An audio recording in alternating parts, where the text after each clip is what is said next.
Hello friends. आप सभी का स्वागत है ऑल इंडिया क्लासेस में। दोस्तों, हम लोग देखेंगे प्रॉफिट एंड लॉस का एक प्यारा सा क्वेश्चन। ठीक है, तो आइए बिना टाइम वेस्ट किए हम लोग ये प्रश्न देखते हैं। ये प्रश्न बोल रहा है, पहले मैं इंग्लिश में पढ़ देता हूँ। A person sell an article at a profit of 12%। ठीक है, had he bought it for 12% less and sold it for rupees 9 less, he would have gained 27%. What is the original cost of the article? ठीक है, हिंदी में बोल रहा है कि एक व्यक्ति 12% लाभ पर एक वस्तु बेचता है। यदि उसने इसे 12% कम में खरीदा होता और इसे 9 रुपया कम में बेचा होता तो उसे 27% का लाभ होता। तो वस्तु का क्रय मूल्य ज्ञात करें। ठीक है, अभी इस टाइप का प्रश्न है और ये प्रश्न अगर दोबारा रिपीट होता है आपके सामने तो कैसे बनाना है वो मैं बताता हूँ। ठीक, देखिए पहले नंबर में क्या करना है कि यहाँ पे ये जो प्रश्न लिखा हुआ है इसको पहले भूल जाना है। ये डायरेक्ट पढ़ना है कि 12% कम में खरीदा होता तो उसे 27% का लाभ होता है। ये वाला आप पढ़िएगा तो इसमें थोड़ा कन्फ्यूजन है, अगर जो पहली बार ये इस क्वेश्चन को देख रहे होंगे तो।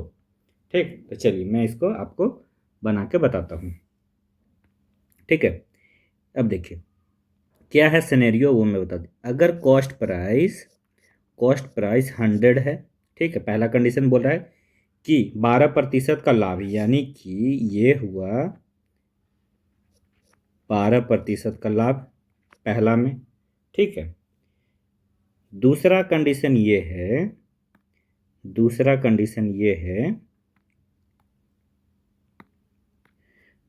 दूसरा कंडीशन ये है कि अगर वह 12% कम में खरीदा होता तो उसे क्या होता, 27% का प्रॉफिट होता है ना। यानी कि 12 पहला में है कि 12% लाभ और दूसरा में क्या हुआ, यानी कि यहाँ पे क्या हुआ 12% का प्रॉफिट यानी कि प्लस।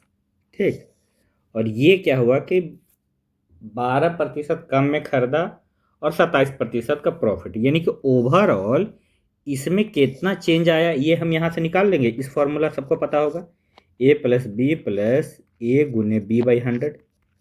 ठीक है, यहाँ से इन दोनों के बीच में वो मालूम चल जाएगा कि क्या इन लोग दोनों का सिनेरियो है, इक्विवेलेंट क्या है। ठीक है, चलिए यहाँ पे क्या हो जाएगा, -12 plus 27 plus plus minus minus हो जाएगा यहाँ पे। ठीक है, यानी कि 12 गुने 27/100।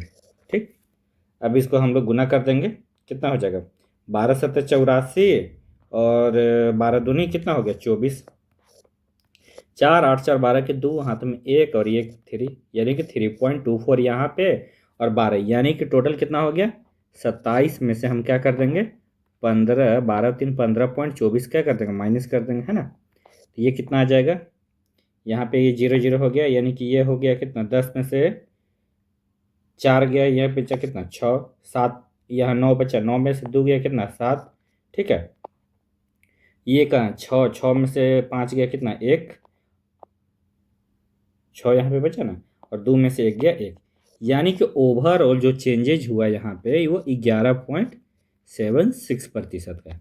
ठीक, अब ये दोनों का यहाँ पे इतना का प्रॉफिट हुआ और इतना यहाँ पे 12 का प्रॉफिट होगा, तो यही तो है ये दोनों का जो डिफरेंस है, यानी कि 0.24 घटाने से आ रहा है ना, यही तो 0.24% कितने 9 रुपया के बराबर है। तो 1% कितना का हुआ जी, 1% कितना हुआ 9/24 गुने 100, यानी कि पॉइंट से ऊपर चल जाएगा। ठीक है, तो 100%, क्योंकि हम कॉस्ट प्राइस कितना माने 100, तो 100% बराबर क्या हो जाएगा 9/24 इंटू 100 गुने 100। ठीक है, अब इसको हम काट देंगे, कितना बार 3 तिहाई 9, 3 अठी 24। ठीक है, ये कितने बार में कटेगा 2 चौका 8 और ये 25 चौका 100, ये 2 से फिर कट जाएगा 50 बार में। ये कितना हो गया, यानी कि 25 या 75, 75 गुने 50, 75 गुने 50 कितना आ जाएगा 0। 5 पचे 25 के 5 हाथ में बचा कितना 2। 7 पचे 35 और 2 37, यानी कि 3750 रुपया क्या था कॉस्ट प्राइस। तो इस प्रश्न का सही आंसर हो जाएगा option number C is the correct answer. ठीक है, तो चलिए मिलते हैं हम लोग अगले लेक्चर में। ठीक है, बाय बाय।